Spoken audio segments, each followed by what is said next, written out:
Now, we always hear a lot about how we go about developing our speech material, how we use our body language, how we use our vocal variety, stage use.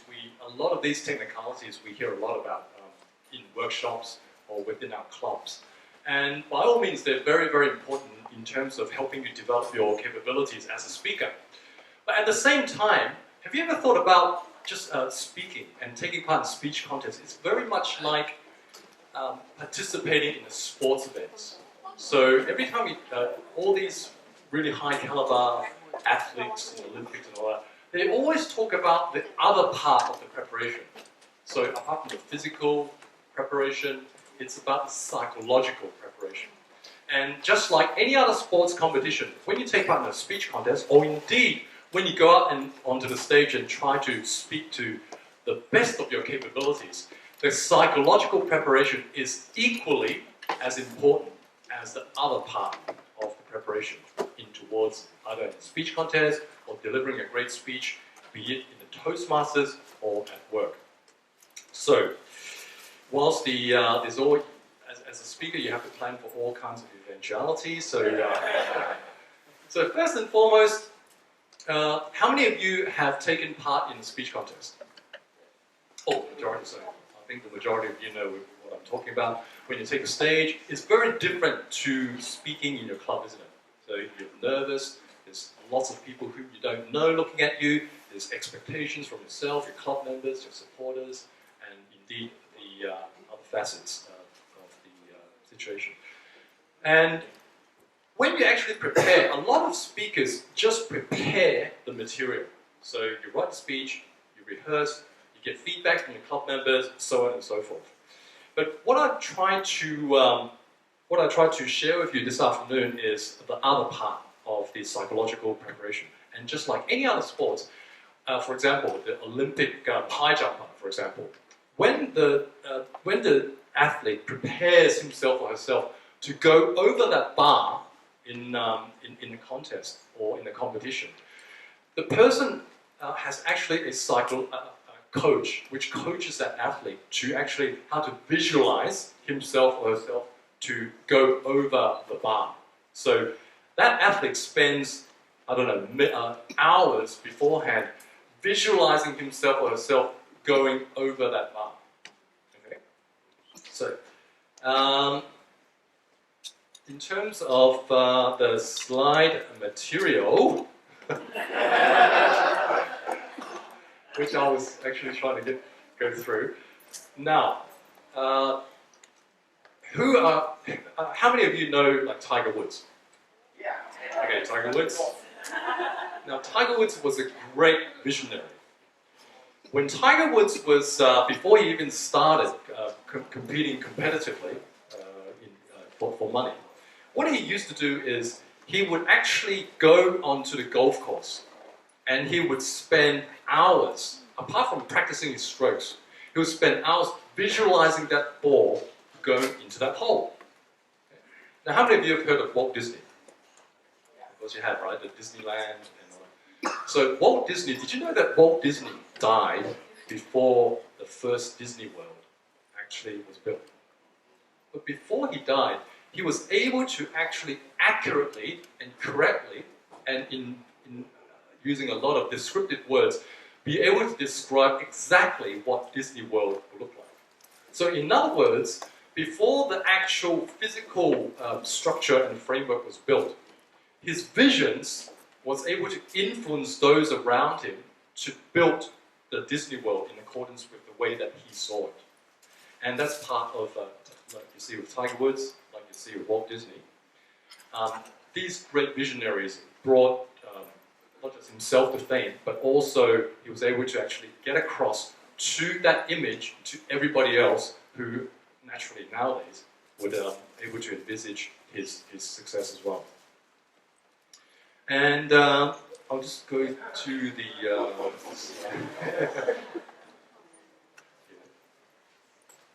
so let's talk about, so we try all sorts of things to distract you when the PowerPoint isn't working. Let's go back to speech making. In terms of competitions, now you know that the nervousness is a natural part of the energy, the process, whereby it uplifts your performance in the speech contest, right? But in terms of preparing yourself psychologically for a speech contest, it's very important to actually be able to visualize how you actually develop and actually deliver your speech. So in other words, what I used to do is, before every single competition, you always have the end in mind. Okay? You always have the end in mind. Now, why do people actually take part in speech contests in the first place? Is because, why do people take part in speech contests in the first place? Because your club president forces you to? Now, people take part in speech contests to have a breakthrough. Okay? It's okay to actually not take part in speech contests and just deliver speech after speech in your club. But when you actually take the step to participate in a speech contest, you spend that much more time and effort in towards developing a speech, rehearsing, getting feedback, and when the day of the contest actually comes, you learn a lot from this, either from your own performance or from other competitors. Okay? So in other words, taking part in a speech contest, that preparation, you must have the end in mind. So when you take part, don't just say, I'm just going to take part for the sake of taking part. Okay? When somebody forces you or not forces you, use that opportunity to actually, I think Toastmasters, you're all very veterans yourselves. Okay, we'll skip that. Why do people leave Toastmasters? Is because for personal reasons. Okay, I haven't been Toastmasters for a couple of years. So, okay, whitewash evaluations because they've reached their limits.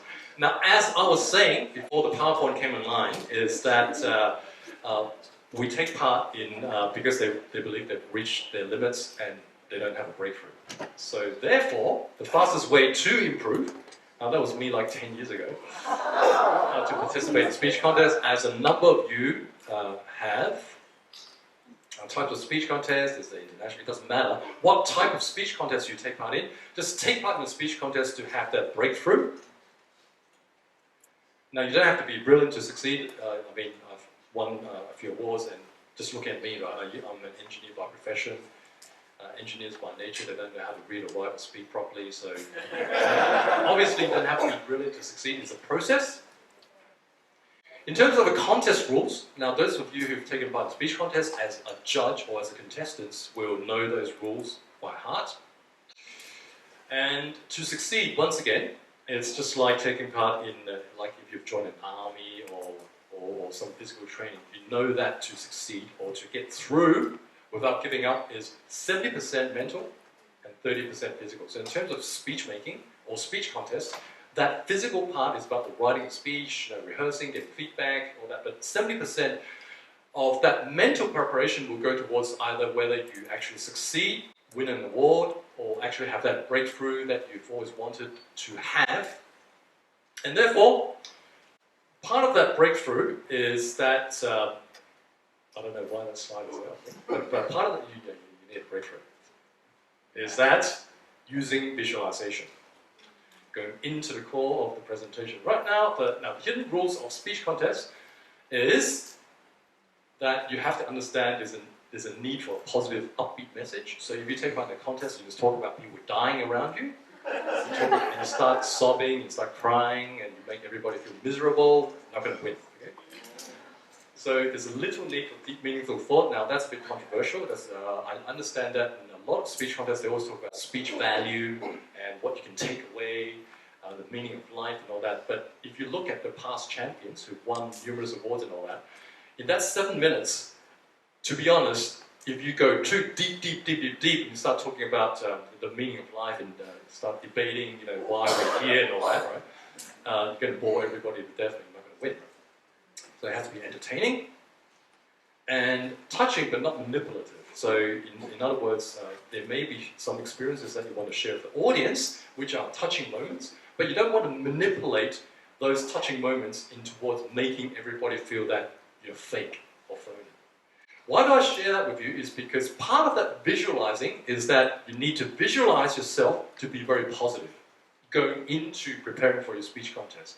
You have to be there, you have to be high energy, high impact, and you have to actually visualize yourself on stage in the venue as part of the preparation that you need to be very upbeat. Okay, the deep, meaningful thoughts. So you have to visualize yourself being able to pull that audience in and for them to like you, and for them to remember you.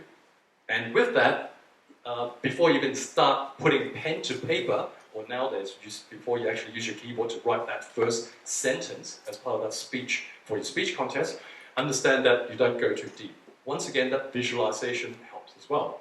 So entertaining, touching, but not manipulative. So all these things are very high level. They seem to be very like wishy-washy, but before you actually go in and develop those first words of a speech contest, think about those. Visualize yourself on stage actually entertaining the audience. Visualize yourself on stage actually pulling that audience in and for them to like you and to remember you. And last but not least, visualize yourself being different. So if there are 8 contestants on stage and you're contestant number 8 and you sound, look, or you deliver your speech in a very robotic way, which is pretty much the same as the other 7 contestants, the chances are you're not going to be able to stand out in the minds of the judges. So all these form part of that visualizing yourself in terms of succeeding in a speech contest. I talked about visual, I remember that part of that, and Tiger Woods, we talked about. Now Jim Carrey. Everybody know Jim Carrey, a very, very popular, successful, famous comedian. What Jim Carrey used to do is, before he became famous, was he would drive his car to Beverly Hills. And he would park his car for like hours on end, and then he would visualize himself living there, living in Beverly Hills, being famous, being liked, being remembered.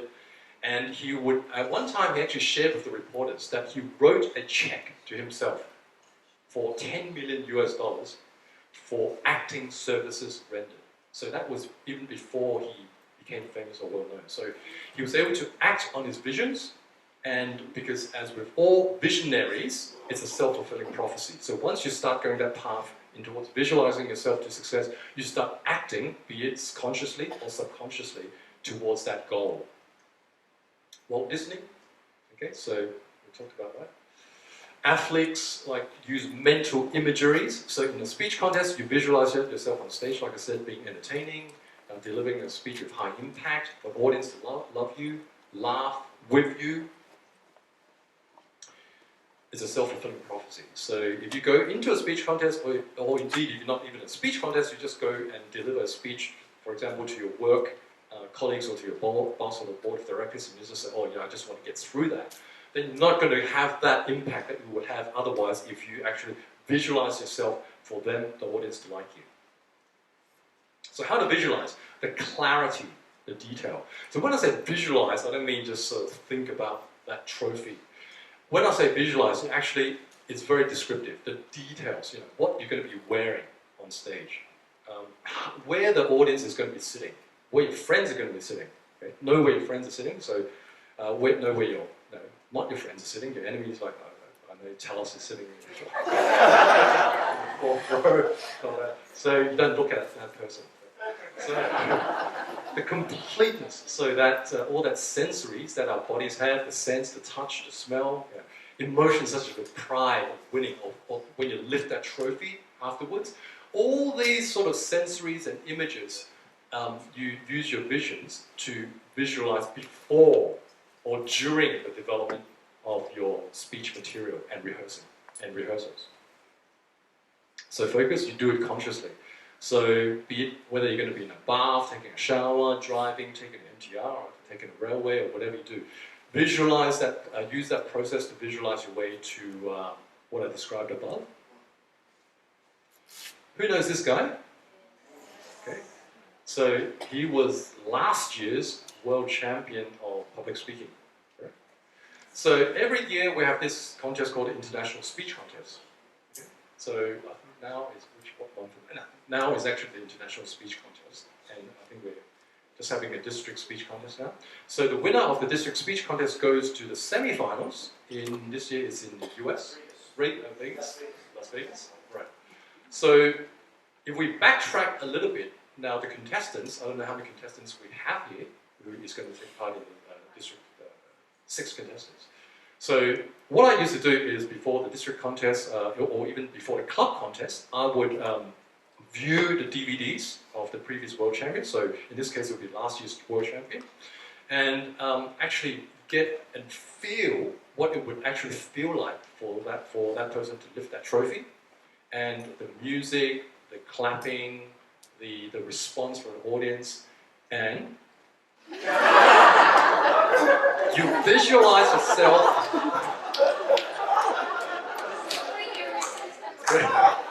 So you put yourself into that person's shoes. You do it consciously, like you don't do it like. Tell yourself, I want what that person has achieved. Okay? Once again, you don't have to be brilliant to succeed. It's a process. Trust me, it's a process. Anybody can do it. So you visualize yourself going through that process, what it was like to go through those speech contests, what that person felt, delivering that speech, whilst delivering that speech, so on and so forth. So have the end in mind. During the speech development, you visualize your body language. So remember what I talked about, the hidden rules of speech contests. You've got to be entertaining, you've got to be uplifting, a little need for deep, meaningful thought, so on and so forth. So when you actually visualize yourself on stage, where are you going to be standing? So if I talk about introduction, it's usually in the middle. You visualize yourself standing in the middle, and then you visualize how you're actually going to use the stage, or indeed garner audience response by, for example, asking a question, asking people to put up their hands, asking for a response from the audience, and the position on stage and the audience reaction. Now, of course, sometimes when you write that speech, you're not going to get that anticipated reaction. I'm not saying that everything that you visualize is going to come true 100% of the time, but it's part and parcel of actually helping you to uplift your performance, and indeed, when your morale, when your sense of satisfaction, or when that mental preparation comes through, your speech writing, your rehearsals, your energy level is going to be so much more than if you would just robotically develop your speech and rehearse it in a more robotic way. Visualizing the contest. Now, that is the speech contest from, I believe it was from last year. And when you actually, so the district champion from this convention goes to the semi-finals, and if that person gets through the semi-finals, like Huang had done, he goes to the final, and there's going to be, I think, upwards of 1,500 people in the audience. It's going to be a massive stage, all those lights, all those flags, all those audience, all those fans, all those enemies, all those people looking at you, and all that. And as part of that speech development, once again, when you rehearse, you actually visualize yourself standing on that stage. And if you can, of course, if you can actually arrive there before the contest and actually stand on the stage, it's that much better. But what I'm trying to share with you is all that preparation starts before you actually physically plant your feet onto that venue there. So create a picture of the room.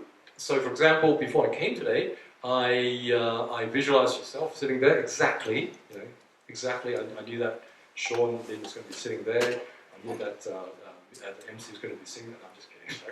But visualize yourself in that room. What's the setting? Is it going to be cold? And then visualize how you're going to actually deliver that speech, so on and so forth. So what color are the walls? Is the lights dim or bright? Now I'm not sort of dictating how you actually use your thought process. But what I'm trying to get through or share with you is when you actually visualize, because 70%, once again, as with a lot of Olympic athletes will tell you, or indeed successful sports people will tell you, is that they have psychological coaches who help them psychologically, and part of that development or that preparation is about the visualizing how you're going to be handling or going through the process. So it's important to see the events through your own eyes rather than as an objective. So when you watch a DVD, for example, you're an objective observer. You're just watching from a third party's perspective. But when you visualize, you actually see it through your own eyes. You use your imagination, you visualize. In terms of speech contest, now we talked about, so for this part of the sharing or the workshop indeed, I'm not going to talk about the writing, how you actually develop your speech in terms of writing.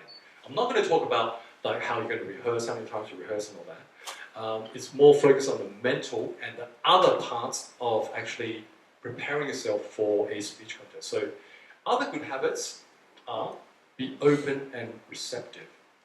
So that's also part of that mental process when you visualize. So when you visualize, you open yourself up for other feedback or indeed some suggestions or some or comments from the audience.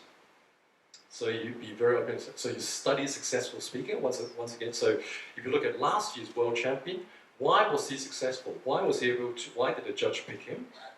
What elements within his speech was he able to have that pulled the audience or attracted himself to the audience and to the judges?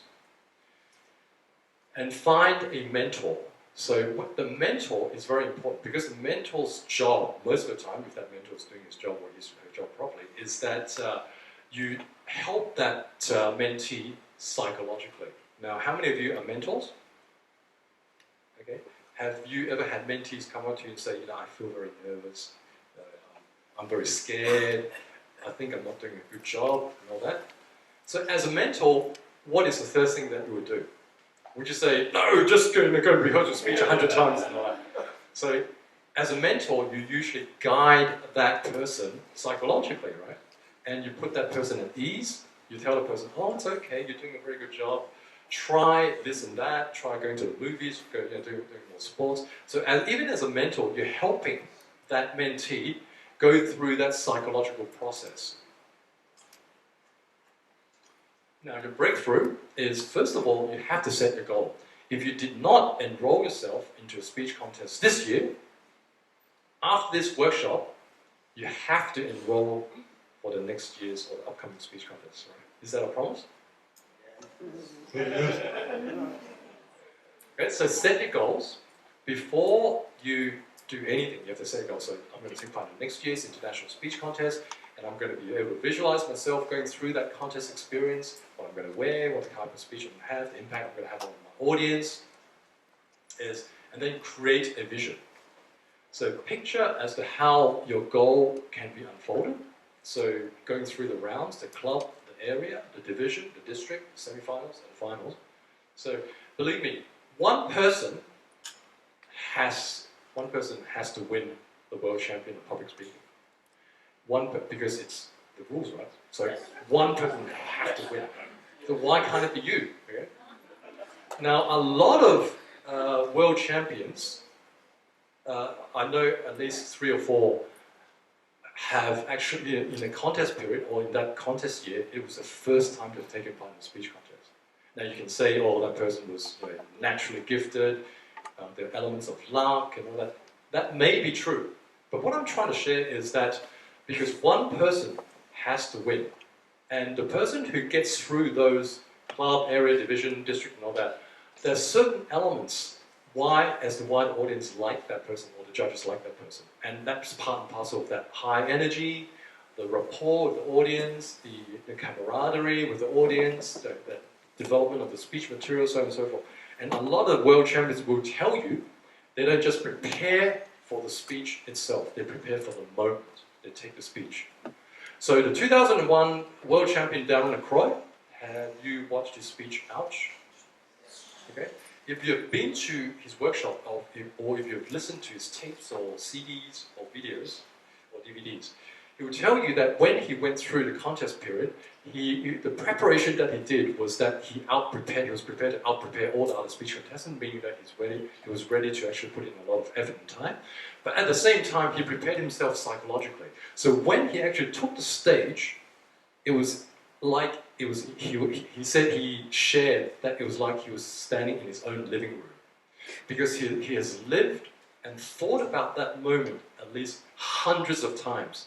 So when he took the stage, it wasn't foreign to him, it wasn't new to him. It was just like he's rehearsed it mentally so many times that he felt so comfortable. And if you've actually seen a DVD of the speech Ouch in the final of the 2001 World Champion, you can see that confidence actually exuberating from his facial expressions or from his body language.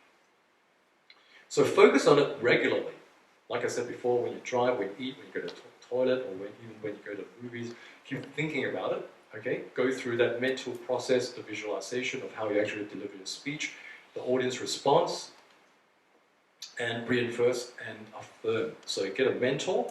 So all that part is pushing away doubts, all those. It's okay to be nervous. Obviously it's normal to be nervous, but part of that having a mentor or having your club members being near you and give you support is actually support you psychologically.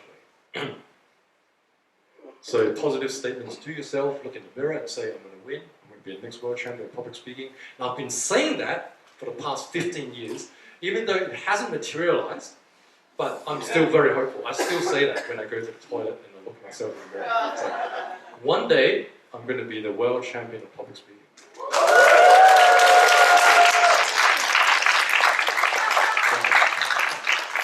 Hopefully before I retire. And you have to be very persistent. So never give up on your goals. Understand that you don't have to be brilliant to succeed. Now, once again, you don't have to be brilliant to succeed. And if you look, and if an engineer who doesn't know how to read or write or speak properly from a number of years back can actually go through that process, be it the physical process and the mental process, you'll know that succeeding in a speech contest is just a process. Do we have, right, so the question is, did I experience any moments in which I was so frustrated that I want to give up? Of course I do, because as many of you know who've taken part in speech contests, it's extremely strenuous. It's very tiring, and psychologically and physically. So there have been moments in which, particularly if you feel that if you're underperforming, so if you feel you're underperforming and you're not getting that anticipated reaction from the audience, there have been many, many moments in which I just want to say, just let Talos win this time. Okay. So there have been many moments in which I wanted to give up, but just keep persisting.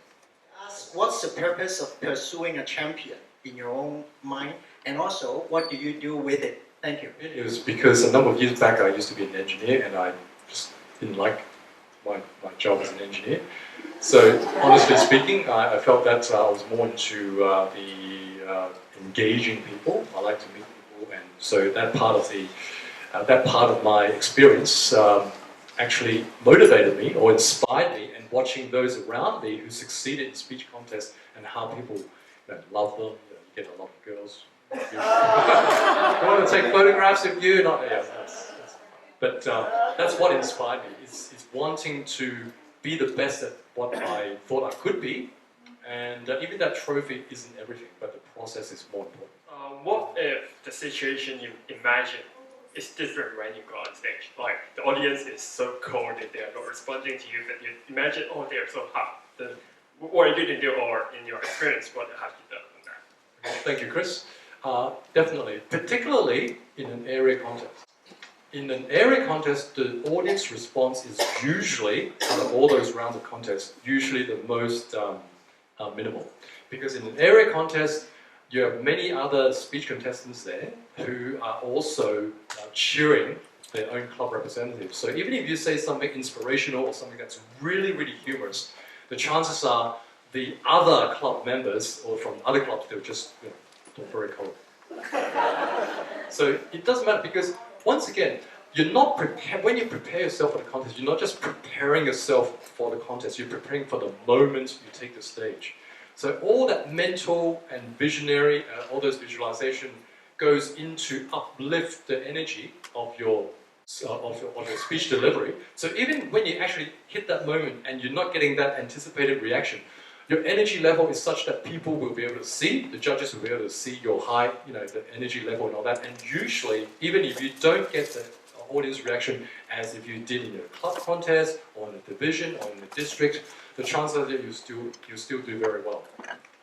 You may not feel as good, but at the end of the day, when you're holding that trophy, for being that person who has the most, in terms of the energy and the impact on the audience, you'll understand that to be true. What if the speaker in front of you, he has already built up high energy level and a lot of halo effect and a lot of laughter, a lot of humor. So even the 1 minute silence could not fade out that effect. So what would you do? Good question, Kitty. That happened to me in 2006 when I was competing in Singapore, and the person in front of me, and he was a sensational speaker, extremely powerful, engaging. The impact on the audience was tremendous. And I think I was like two speaking slots after it. So after I saw his performance, at 1 minute of silence, I said to myself, I don't want to go on stage.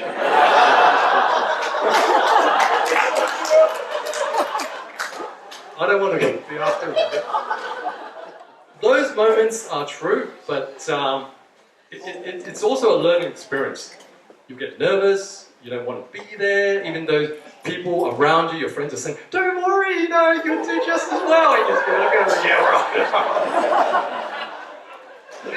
It was an experience, and as part of Toastmasters, or indeed with anything else in which you're going to take part as a competitor, it's a learning process. And always remember, what doesn't kill you makes you stronger. What happens if somebody in the audience really hates you? When you're on stage, he's sending you all this negative energy, he wants you to fall off stage, you want to go over time, you want to forget about speech and so on and so forth. What are you going to do mentally?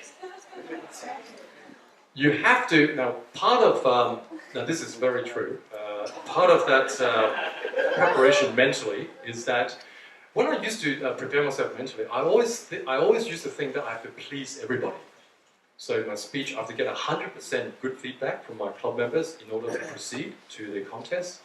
And even when people are disagreeing with you, I would try, when people disagree, I would go back home, I would try to refine my speech, I would change it, which would please Talus, but it would actually, disappoint the rest of the audience, for example. So the message is, you're not going to be able to please everybody. There's bound to be people, or indeed judges, who don't like you, just because of the way you look, or the way you dress, the way you talk, the way you present, so on and so forth. So always understand that as a speaker, or even as a politician, anybody who takes the stage, you're not going to be able to please everybody. So try not to look at that enemy, or the person who doesn't like you, during the delivery, and rather look into the more receptive and more accommodating eyes of the other members of the audience. I'm curious, have you ever been troubled by the judges' results? I'm asking because I sometimes hear, I was a contestant and I judge when I don't compete. So I got this constant feedback that contestants feel that they lost because of the judges, lost to the judges, not to the contestant. And I'm just curious, have you ever had that experience, or psychological, how did you develop the way to go over that hurdle? Because I have seen a lot of good speakers, because I thought they felt, oh, there's no reason to compete, because judges won't appreciate it. Right. And I think that's a lot for the community.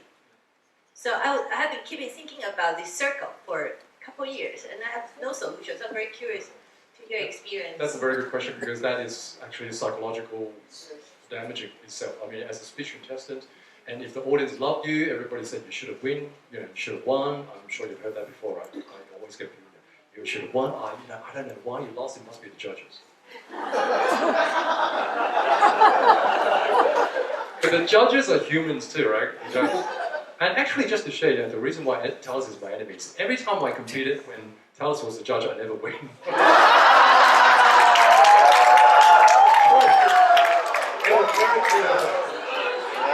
It's only when he was a chief judge and he wasn't allowed to put in the ballot. But it's true.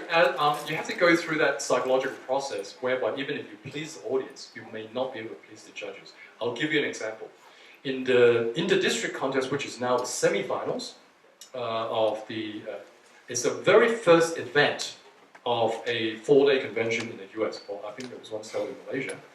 Now, the very first event, the judges flew all that way from different parts of the continents and countries. So they're either jet lagged, they're in a bad mood, or they have very, very high expectations on the speech value. So that mental preparation is, if you visualize yourself to be too funny, too entertaining. I've seen a lot of good speakers, a lot of good speeches who were very entertaining, did not get past the semi-finals. Because in the minds of the judges, they have very, very high expectations being the first event of a 4-day convention. So that's very, I've seen it time and time again. So when you prepare yourself for a contest, bear that in mind as well. The psychology of the time of the day. So if it's at night, people are usually very have high expectations. They've listened to hundreds of speeches, district leaders are saying, you've all done a very good job. Thank you very much. You have 10,000 awards being given out, and people giving speeches, and then the speech comes. So there's very, very high expectation on speech value. On the morning, usually on a Sunday morning, people have just had a very minimal breakfast. They just got up, they're sitting there, they want to be entertained. So the psychological part of preparing for the speech contest, you also have to cater for, say, the time of the day, the event, whether it's the first event of a 4-day convention or the last event of a 4-day convention.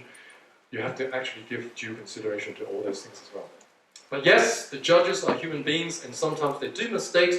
They do make mistakes, but it doesn't matter. It's a learning process. So once again, if you're speaking as a speech contestant, understand that it's a very subjective thing. What do you think the club and the district and the division can do more to support our members to go through that journey? This is my first question. And the second question is, as the president of your club, I want to know when you will be back to